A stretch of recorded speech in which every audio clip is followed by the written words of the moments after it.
تلمبے کی بات آپ نے فرمائی ہے، اس میں بازار حسن تھا، اور وہ واقعہ ذرا ہمارے ویورز کو، حسن نثار آفیشل چینل کے ویورز کو بتائیں۔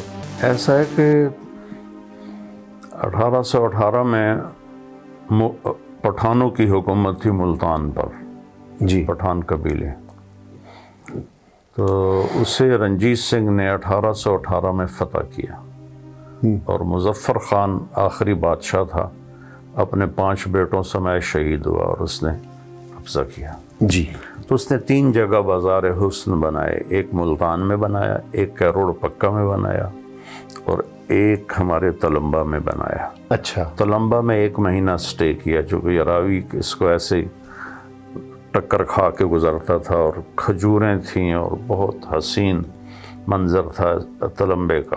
آپ کی مہمان نوازی سے ہم لطف اندوز ہوئے تھے، حسن بھائی، میں، سلو بھائی، جی سلو بھائی ساتھ تھے، میں تھا، ڈاکٹر فیاض رانجھا صاحب ساتھ تھے، جی ایک رات آپ تشریف لائے تھے۔ جی، تو اس نے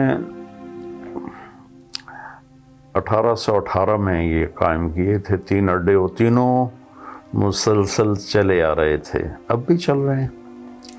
تو کوئی 10-15 سال پہلے مجھے خیال آیا کہ میں ساری دنیا میں جاتا ہوں، اور یہ مظلوم طبقہ ہے، پتہ نہیں کس طرح ایک لڑکی طوائف بنتی ہے، یہ تو مجھے اندر جا کے پتہ چلا۔ جو ساز سے نکلی ہے وہ دھن سب نے سنی ہے، جو تار پہ گزری ہے وہ کس دل کو پتہ ہے۔ تو ان کے چھنکتے گھنگرو دیکھ کر لوگ کچھ اور مطلب لیتے ہیں ان کی شخصیات کا، لیکن یہ بہت پسا ہوا طبقہ ہے، بہت ہی پسا ہوا طبقہ ہے۔ مجھے جانے کے بعد پتہ چلا، اچھا، کوئی عورت نہیں ہے جو اپنے جسم کو روزانہ نئے نئے مرد کے سامنے پیش کرے، کوئی عورت اس پہ آمادہ نہیں ہے، کوئی عورت پوری دنیا میں۔ یہ اس کی نیچر اور فطرت کے خلاف ہے۔ تو پھر پتہ چلا کہ وہ تو سب علاقے کے ذمہ داروں کی بیٹیاں ہیں، ان کی ماؤں کو داشتہ بنا کے رکھا ہوا تھا، اچھا، شادی کے لالچ دے کے رکھا ہوا تھا، اور اس طرح وہ وہیں کی پیداوار ہیں، اور مجبوری سے وہ یہ کام کر رہی ہیں کہ ان کے پاس کوئی راستہ نہیں، کوئی ان کے سر۔ میں نے ان کو بیٹی کہا، وہ رونے لگ گئیں۔ بتاؤ اس میں رونے والی کیا بات؟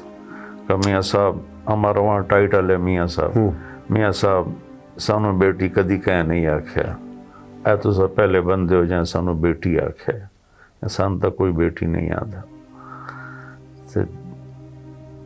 پھر میں نے وہاں تعلیم شروع کروائی حدیث پاک کی اور اسلام کی بنیادی چیزیں، کلمہ سکھایا، نماز سکھائی، وضو، طہارت، اور ان کو ترغیب دیتا شادی کر لو۔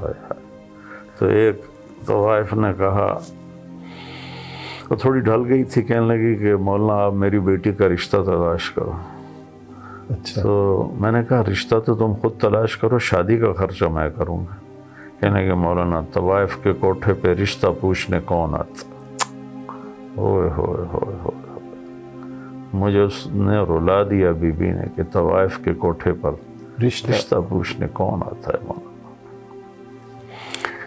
تو پھر کچھ عرصہ پہلے میں نے انہیں تیار کیا کہ تم یہ پیشہ چھوڑ دو، میں تمہیں وظیفہ دوں گا۔ وہ 250 لڑکیاں ہیں، بڑی چھوٹی درمیانی۔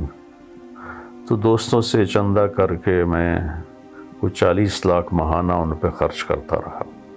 اچھا، ان کے وظیفے مقرر کیے۔ اس میں سب سے زیادہ جو مجھے دعائیں ملیں وہ ان طوائفوں کی تھیں جن کے چولہے ٹھنڈے ہو چکے تھے، جسم بکنا بند ہو چکے تھے، عمر ڈھل گئی تھی، وہ فاقوں پہ تھی، کئی دن کے فاقے تھے ان کے، اور یہ نہیں کہ 1 مہینے کے لیے فاقہ ہے، مسلسل فاقہ، کمائی کا ذریعہ ختم ہو گیا، وہ بدن تھا۔ تو ان کے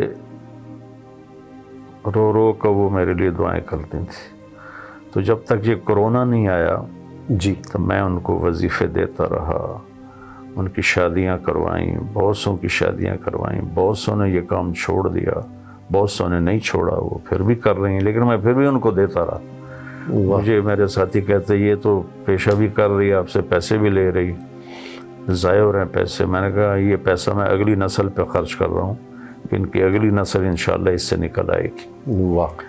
تو اس طرح جب تک یہ کرونا نہیں آیا میں ان پہ مسلسل خرچ کرتا رہا. پھر اس کے بعد میں نے ان سے معافی مانگ لی کہ اب جو زکوٰۃ دینے والے تھے وہ لینے والے بن گئے، تو میرے پاس اتنے وسائل نہیں کہ میں 40 لاکھ اپنی جیب سے ادا کروں.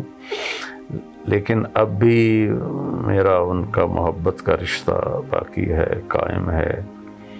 میں ان کی دکھ درد میں شریک ہوتا ہوں. پوری ایک فاؤنڈیشن بنا دی ہے، ان میں کوئی مریض ہو اس کا پورا علاج کیا جاتا ہے، کوئی شادی کرنا چاہے اس کی شادی کے پورا انتظام کیا جاتا ہے. اس ساری چیزوں میں میں اب تک بھی ان کے ساتھ. فاؤنڈیشن کا نام کیا ہے مولانا؟ وہ ہے MTJ فاؤنڈیشن. MTJ فاؤنڈیشن، محمد مولانا طارق جمیل فاؤنڈیشن. اچھا مولانا صاحب، آپ کی سب سے بڑی خوبی کیا ہے؟ یہ تو اللہ کو پتہ ہے، مجھے کیا خبر.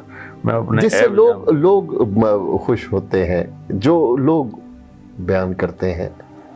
یہ تو دیکھیں خوبی وہ ہے جو اللہ تعالیٰ کی بارگاہ میں قبول ہو جائے. واہ. اور وہ پتہ چلے گا موت کے وقت. تو اس سے پہلے میں کیا کہوں میرے اندر یہ خوبی ہے، کل کو اللہ کہے نہیں مجھے منظور ہی نہیں تو پھر. خوبصورت بات. کیا خامی یہ کہ میرے اندر اوروں کے لیے درد بہت آ جاتا ہے، وہ جس سے میں بیمار ہو جاتا ہوں. آپ اندازہ کیجئے اس بات سے کہ اس طبقے کو کبھی کوئی سلام بھی نہیں کرتا، خاص طور پہ دیندار طبقہ. جی ٹھیک ہے نا. جی. میں اس طبقے میں جو طوائفیں مر گئیں، جو گلوکار مر گئے، جو گلوکارائیں مر گئیں، جو ایکٹر مر گئے، جو ایکٹریسز مر گئیں، جو راگ راگنی سے متعلق سازندے ہیں، وہ بین نواز ہے، طبلہ نواز ہے، وہ سارنگی نواز ہے، وہ ہارمونیم نواز، جتنے بھی مر گئے اور ایمان پہ مر گئے ان کے لیے میں 2 نفل پڑھتا ہوں اور دعا کرتا ہوں کہ یا اللہ غفلت میں گئے معاف کر دیں. اور کتنوں کے میں نے بدل حج کروائے، مر گئے ہیں لیکن مجھے پسند تھے. میں چونکہ کالج لائف بھی گزری ہے تو ان کے لیے حج کروائے، ان کے لیے ایصال ثواب کروائے، ان کے لیے نفل پڑھوائے جن کو میں پسند کرتا تھا اس زمانے میں. کیونکہ میں جو سینٹرل ماڈل سکول میں انٹرٹینمنٹ کی جو کمیٹی تھی اس کا سیکٹری ہمارے سبرنٹ نے مجھے بنایا ہوا تھا. اچھا. میں طے کرتا تھا اس ہفتے کون سی فلم دیکھنی ہے، کس سینما میں دیکھنی ہے، اور کنوینس کیا ہوگی، رکشوں پہ جانا ہے، بس پہ جانا ہے، وین پہ جانا ہے. یہ سارا کچھ میرے ذمہ ہوتا تھا کہ پورے ہفتے میں ساری فلموں کا، اس لیے مجھے سروے کرنا پڑتا تھا. اور ویسے بھی میں اسٹڈی آور میں لڑکے پڑھتے تھے اپنا کتابیں. میں ایک رسالہ چھپتا تھا مصور، فلمی رسالہ. جی. میں وہ پڑھتا رہتا تھا. اچھا مولانا صاحب یہ فرمائیں کہ آپ کی کون سی ڈش فیوریٹ ہے؟ ارے بھائی زندگی سفر میں گزری تو فیوریٹ تو تب بنتی ہے جب کسی ایک جگہ قیام ہو اور اپنی پسند کا معیار قائم ہو. آج یہاں ہیں، کل وہاں ہیں، پرسوں وہاں ہیں، ترسوں وہاں ہیں. اس لیے کوئی ایسی فیوریٹ بن نہیں سکی کہ میں کہوں بھائی یہ تو کھانی کھانی. اچھا پکا ہوا ہو، بے ذوق نہیں ہوں کہ جیسا بھی مل جائے کھا لوں، ایسا نہیں ہے. اچھا پکا ہوا تو جو بھی کھانا آ جائے کھا لیتا ہوں. لذیذ تو آپ اس کے پیچھے جاتے ہیں، مفید کے پیچھے بھی جاتے ہیں، مفید غذا. اس عمر میں تو دیکھنا چاہیے. شروع میں تو نہیں دیکھتے تھے لیکن اب تو دیکھنا چاہیے عمر کے ساتھ ساتھ. میں 60+ ہوں تو اس میں 30 کی بدپرہیزی تو نہیں کر سکتا. یہ بہت بڑا میسج ہے. ایکسرسائز کرتا ہوں، بلکہ میں سب کو پیغام دیتا ہوں ایکسرسائز کریں. اس عمر میں بھی میں ایکسرسائز کرتا ہوں، اس مصروفیت میں کرتا ہوں. بالکل صحیح. اور غذا، یہ جنک فوڈ، فاسٹ فوڈ، یہ جتنے بھی ٹن پیک ہیں، کولے، یہ سب کولے ہیں پنجابی کے، ان سے گریز کریں. اچھا کون سی ڈش سے آوازاری محسوس کرتے ہیں؟ یہ جنک فوڈ سے ہی؟ ان سے میں عقلاً آوازاری محسوس کرتا ہوں کہ یہ بڑی مضر چیزیں ہیں. صحیح. ویسے کھانے پڑی تو مجھے کوئی اعتراض نہیں ہوتا ہے, اچھی لگتی ہے, لیکن عقلاً میں یہ چیزیں استعمال نہیں کرتا کہ مجھے پتہ ہے کہ الٹیمیٹلی یہ میرے لیے نقصان دہ ہے. بالکل صحیح ہے. کون سا شاعر آپ کو پسند ہے؟ یہ آپ کیا چھیڑ رہے ہیں دکھتی رگیں میری.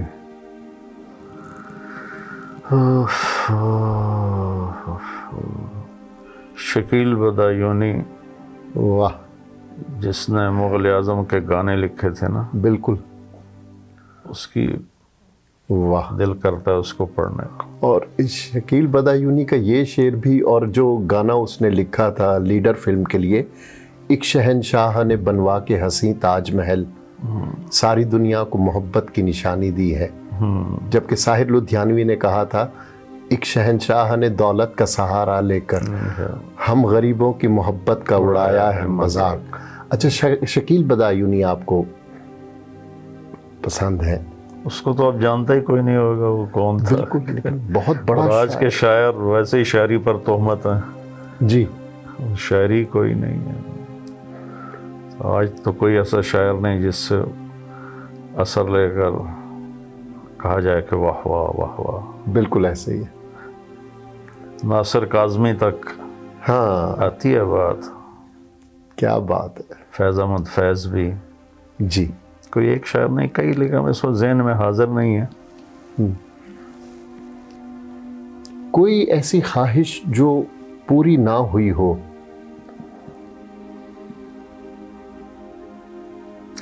دیکھو, اللہ نے انسان کو زندگی دی ہے تھوڑی, اور خواہشات دی ہیں لامحدود.